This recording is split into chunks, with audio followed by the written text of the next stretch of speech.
let's start before we get to the game, the Tyreek Smith situation. All right. Sure. What happened? How long do we have? I mean, seriously, I got to get to the to vote at some point today, but I got a few minutes. Go ahead. Well, I mean, basically, he came to Memphis with there was an agreement in place. Like there was an agreement in place for him to come here, and it sort of got lost in translation. There was some sort of misunderstanding. I don't know. I depending on who you believe, he and his camp were told one thing, and then it didn't necessarily materialize exactly how they thought it was going to play out. And so he became antsy, and it sort of festered over the summer. But they were willing to, this is according to Tyreek and his camp, they were willing to sort of see it out and let it play out or whatever. But then some things happened behind the scenes and tensions got high. There was a study hall that was missed and an argument that ensued and some running that was made to happen. I mean, I guess we can talk about it now. Like he missed a study hall. Right. He was excused. He had an excuse from the study hall coordinator. He said he was sick. He missed. Mike Davis didn't like it. Didn't think he was sick, called him out on it, told him he had to come in and run for it. He did. And they kind of exchanged words eventually, and that's what brought it all to a head. And this is me talking to his mother who told me this. That's what brought the whole thing to a head. Like, if you're going to treat me like this, if you're going to make me do all this, well, then we need to talk about this NIL stuff. So, that was kind of how it all started. He's a talented guy, sure. If you're Penny Hardaway, aren't you better off just being done with this? Now, I want to ask you this. Okay. You saw it last night. Like, a couple guys fouled out. Right. They were getting pretty shorthanded. Like, this is also a head coach who was going to bat very publicly, repeatedly for Mikey Williams.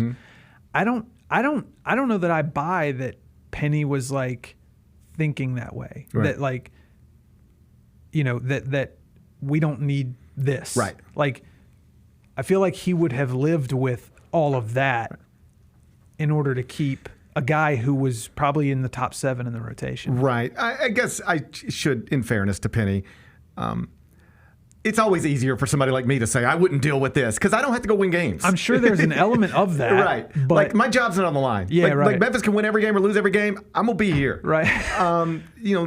Penny he's coaching with real pressure. Yeah. And so I shouldn't be so...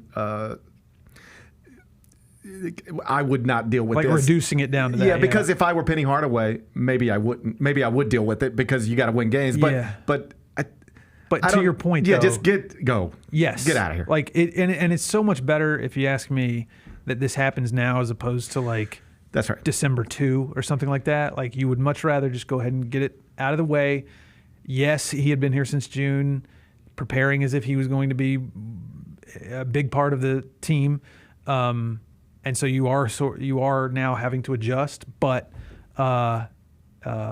he's gone now. Right. I saw I was forwarded a screenshot of the text message that he sent Penny on Saturday, basically saying that I hate it came to this, but I got to do what's best for me and my family. And Penny replied and said, we respect that, right. Family over everything. And I was told that.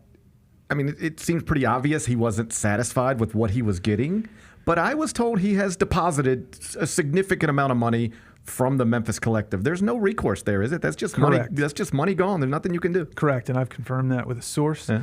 That money is gone. Now, what money was still to be deposited to him into his account has been freed up. Correct. To either redistribute to the players who are here or any potential future additions. That money is available. This is exactly why Tony Bennett retired, isn't it? I was saying this last night. I feel like him. Like I woke up yesterday thinking... Well, think about you. Just you. Like, you. We're talking about Penny dealing with this and other coaches dealing. You have to deal with this. Yes. Yeah. And I mean, I'm not like, nobody cares about us, but I woke up yesterday thinking, surely it's the season opener. We've there was so much drama in the offseason, there can't be any left. And, you get to like 11 o'clock yesterday morning and, the news doesn't break until 3 or something like that. But like, you start hearing stuff and you're like, and it's just like, it truly nothing is ever surprising. But like, I remember distinctly thinking, I feel like Tony Bennett. Like, I just woke up today wanting to cover a basketball game Right. and only a basketball game. And it's not possible. The Gary Parrish Show, live weekdays at 10 a.m.